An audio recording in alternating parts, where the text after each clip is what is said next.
ഇന്നത്തെ വീഡിയോ നോക്കി എന്താ വെച്ചാൽ ഇന്ന് കുറുമ വെക്കാൻ പോവുകയാണ്. അതിന് ആവശ്യമുള്ള സാധനങ്ങൾ നോക്കി സബോള, പച്ചമുളക്, വെളുത്തുള്ളി ഒന്ന്, ഒരു തക്കാളി ഇട്ടിട്ടുണ്ട്, മല്ലിയില, കറിവേപ്പില. ഇതാ നോക്കി കടലമാവാണ്. ഇതാ വെള്ളത്തിലൊക്കെ ഇളക്കി വെച്ചിട്ടുണ്ട്. അപ്പോൾ കടലമാവ് വെച്ചിട്ടാണ് കുറുമ ഉണ്ടാക്കാൻ പോകണം. അതിന് ആവശ്യമുള്ള പട്ടയും ഗ്രാമ്പും എങ്ങനെയാണ് വെക്കണമെന്ന് പറഞ്ഞ് കാണിച്ചു തരാം. അപ്പോൾ ആവശ്യമുള്ള കടുക് ഇട്ടിട്ടുണ്ട്. കടുക് ഇത്തിരി വെടിച്ച് വന്നത് ഇതാ പട്ടയും ഗ്രാമ്പൊക്കെ പൊട്ടിച്ചതിടാം.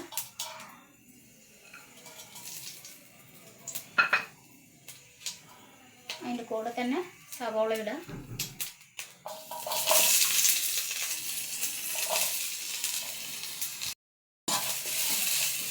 സവോള നന്നായിട്ട് വെച്ചാൽ പച്ചമുളക് ഇടുക. ആവശ്യമുള്ള പച്ചമുളക് ഇട്ടാൽ മതി. പച്ചമുളക് കൂടെ തന്നെ വെളുത്തുള്ളി കുറച്ചിടാം.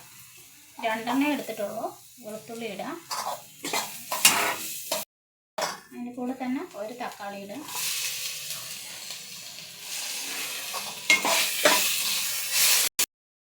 ആവശ്യത്തിന് ഉപ്പിടുകയാണ്. അതിൻ്റെ കൂടെ ഇത്തിരി മഞ്ഞൾപ്പൊടി കുറച്ചിട്ടാൽ മതി, ഇത്തിരി മതി. അതിൻ്റെ കൂടെ ഇത്തിരി കറിവേപ്പിൻ്റെ ഇല ഇടുക.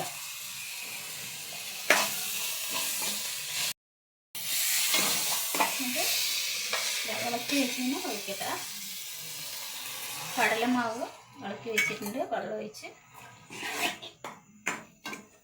ഒരു 2 തിള തിളക്കട്ടെ. ഇടയ്ക്കിടയ്ക്ക് ഇത് ഇളക്കി വിട്ടിട്ടേ ഇരിക്കണം, അല്ലെങ്കിൽ അടി പിടിക്കും. പക്ഷേ ഒഴിക്കുമ്പോൾ തന്നെ മാവ് നല്ല വെള്ളം പോലെ ഒഴിക്കണം. ഒഴിക്കുമ്പോൾ ഇതങ്ങനെ കട്ടിയാവും. ഇടയ്ക്കിടയ്ക്ക് ഒന്ന് കൈ വിട്ട് ഇങ്ങനെ ഇളക്കിക്കൊണ്ടേ ഇരിക്കണം. അത് ഉള്ളിയും പച്ചമുളകൊക്കെ ഒത്തിരി വേകണം. വെന്താലേ നല്ല ടേസ്റ്റ് ഉണ്ടാവുള്ളൂ. ഇത്തിരിയും കൂടി വേകട്ടെ.